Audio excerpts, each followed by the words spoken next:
is Janessa Aguirre, and today I'm going to be talking about anxiety. First, I would like you all to take a deep breath. For most people, it's an easy and effortless process, but for those with anxiety, this can be a very difficult task. Anxiety disorders are important and should not be taken lightly. I have family members who have anxiety, and I myself deal with this issue. There are many different places you can find information to help you understand anxiety disorders and everything that comes with them. For example, the Mayo Clinic website tells you about the anxiety disorder and other information that goes along with them. So today, I would like to inform you about how the causes of anxiety can affect a person's life. Now let's take a look at some of the major anxiety disorders and some of their causes. Some of these causes are when you worry about everyday struggles, as well as fear of certain situations that can happen.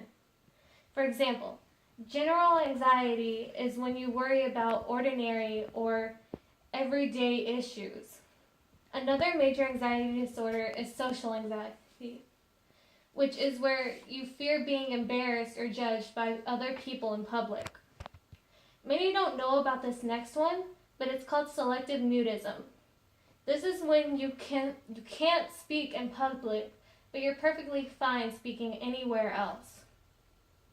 These are just 3 different types of anxiety and their causes. There are also many different symptoms for anxiety. Some symptoms of anxiety are feeling tense or restless, having breathing issues, or you're always tired or have trouble sleeping. I have had all of these symptoms at one point or another, and they can all affect your life in ways that you never thought they could.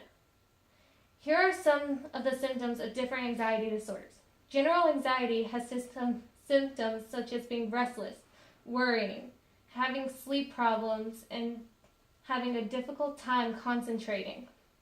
As for panic disorder, which goes along with anxiety, you're shaky and sweating, and you have trouble breathing, and you have heart rate issues. I would like to remind you that just because you might have a few of these symptoms, that doesn't mean that you have that type of anxiety. This is why you should go to a professional and get a professional opinion about what you think you might have. Now, just as there are many causes for anxiety, there are also many effects in a person's life caused by anxiety. Also, many of these anxiety disorders, if long-lasting, can have a major effect on the body. One of these major effects is the feeling of extreme fatigue, because after having anxiety, you feel wiped out and have trouble sleeping. You can also have stomach issues because of lasting anxiety, along with nausea and diarrhea.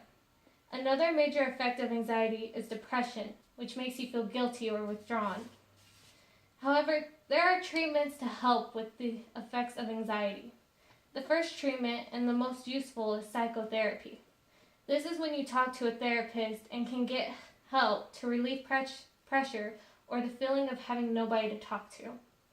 The second type of treatment is medication. There are many different types of medication: antidepressants, anti-anxiety, and beta blockers to help with the effects of anxiety. Finally, I know that anxiety disorder may not seem like a big deal, but for those who deal with it on a daily basis, it is a struggle. As I said before, there are many causes and effects of anxiety, as well as symptoms and treatments for it. To end this, I would like to quote Ali ibn Abi Talib, who said, do not let your difficulties fill you with anxiety. After all, it is only in the darkest nights that the stars shine most brightly. Thank you. And then I'm going to come back to, don't stop it. The sources I used were Mayo Clinic, the National Institute of Mental Health, and the healthline.com.